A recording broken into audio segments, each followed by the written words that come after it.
ఒక్క నిమిషం నేను చెప్తా కొంచెం మంచి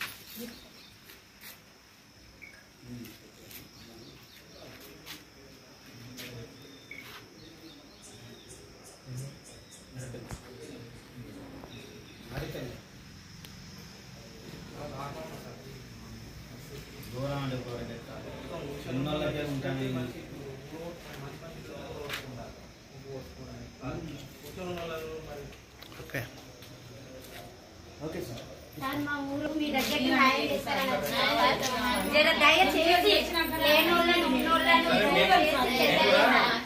ఈ పేర్లన్నీ కమిటీ వాళ్ళకి పంపిస్తాము వెరిఫై చేపిమని చెప్తాం ఉన్నోళ్ళకి వచ్చి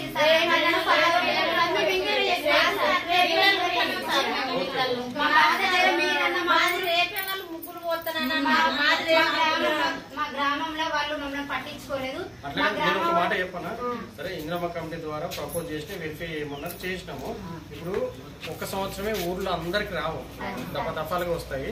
ఇప్పుడు రెండో విడతలో కూడా కొన్ని వచ్చే అవకాశం ఉంది. మీ దాంట్లో ఎవరైతే ఎలిజిబిలిటీ ఉన్నారో వాళ్ళందరికీ మేము కమిటీ వాళ్ళకు రిఫర్ చేస్తాము. వాళ్ళు చూసి ఏదైతే ఉన్నారో అది చేస్తాము.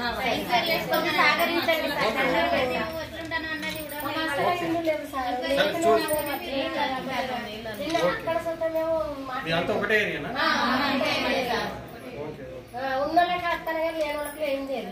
సరే.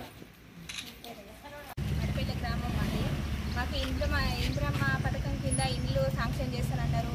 నిరుపేదలకే ఇండ్లు ఇస్తా అన్నారు సార్. అది లేదు, ఒక కమిటీని ఏర్పాటు చేసుకున్నారు. ఆ కమిటీ ప్రకారము వాళ్ళకి ఇష్టమైన వాళ్ళకి ఇండ్లు ఇచ్చలేదప్ప మరి ఎవరికి ఉన్నది ఎవరికి లేదు చూసి ఎంక్వైరీ చేస్తా అన్నారు సార్. 3 సార్లు ఎంక్వైరీ చేసి ఇండ్లు శాంక్షన్ చేస్తా అన్నారు సార్. ఒకటేసారి వచ్చిందిలే చూసుకున్నారు, ఇండ్లు వచ్చినాయి సార్. మేము ఇంతమందికి ఇండ్లు లేకుంటున్నాం సార్. ఇల్లు అడుగు జాగా లేని వాళ్ళు కూడా చాలా మంది ఉన్నారు సార్. అందరికి మాకు ఇండ్లు వచ్చేటట్టు చూడండి సార్. మేము ఇక్కడికి వచ్చింది మాకు ఇల్లు రావాలి, ఒక్కసారి వచ్చి ఎంక్వైరీ చేయండి సార్. ఎవరికి ఇల్లు ఉన్నాయి ఎవరికి లేదు చూసి ఉన్న వాళ్ళకి కాకుండా లేని వాళ్ళకి న్యాయం జరిగేటట్టు చేయమని మేము ఇక్కడికి వచ్చినాం సార్.